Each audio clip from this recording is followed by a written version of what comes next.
High Bridge Hills.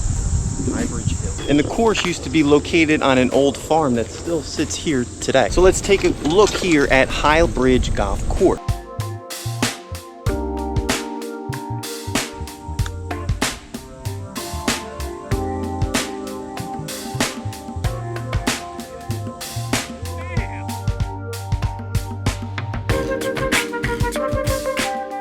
Take a look here at High Bridge Golf Course, built in the 2000. And the course was designed by Mark Mungeam in 2000.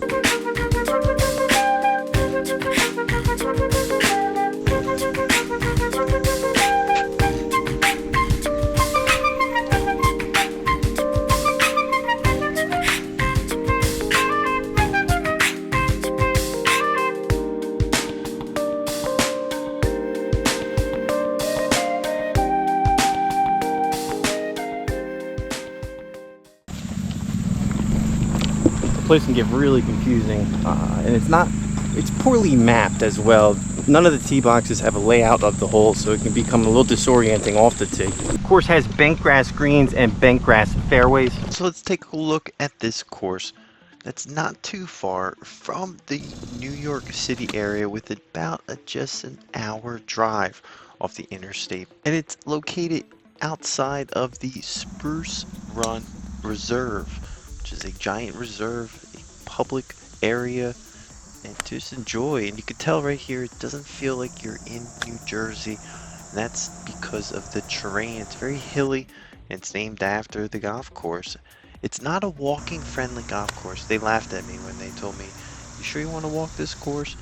And I was beat at the end of walking. We're going to walk through each one of the holes here with the professor, with a par of a 70, and the course stretching a long 6,500 yards, and you can see the reserve right there. The course overall has a rating on Google of 4.3 with 254 Google reviews to choose from. It's located in High Bridge, New Jersey, and the course is named, I would say, almost after the area of High Bridge Hills Golf Club. It's hard to find the history of the farm that was located at this area. It's really not too much information on the backstory of this golf course. We could have dug a little bit deeper, but we're going to talk more about our overall feel of this course. It's not well documented when moving throughout the holes. You don't have a good idea of where the second shot is. I would have loved to have seen a giant map of the hole before you tee off on some of the tee boxes. There really wasn't a map, so you're kind of going blind because it was such an aggressive play when it was built. And it was built by Mark Mungeam, who actually gone back and forth on emails. Grateful enough, he's designed Charleston Springs in New Jersey, and also Colts Neck and a ton of other courses north of that. Overall, I wanted to learn more about the history of this golf course, so I sent him a few emails, and any information we'll have, we'll be sure to drop it down in the comment section below. Overall, this is the back nine here. I thought the back nine was better than the front nine. I enjoyed each part of this golf course. It's not a cheap golf play. It's about $90 to $100 to play the golf course. They don't really do much of a deal, but there's a big difference on the weekdays. So if you're going to play, I recommend going out there in the weekdays. I was reluctant to play this course, hands down, because you can't walk it on the weekend, and it's a $90 bill at the end of the day. I don't have any regrets. If you go out here and you play this course, I think you're going to have a great time. It's long, it's exciting, it's a full day of golf. Feels like you're playing a full 36 holes here.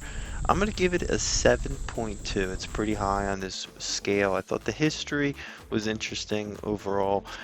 And I thought the overall course was nice. You could see parts of it. Was the putting conditions as prestigious as some of the other courses that I played? No. It's a public golf course. So what do you expect? For an hour outside of New York City, this is a gem. They're very easy going inside. I walked in there with no tee times, with the expectation of some tee times online. They accommodated very quickly. They were friendly, exciting, and I think overall this was some place that I would like to go in the near future again, to see if they're keeping up with the expectation of a high quality public golf course outside of New York City. That's going to do it for our list. Keep a lookout for more videos to come. This is the Parfessor, an independent golf channel focused on fun, affordable golf in your area.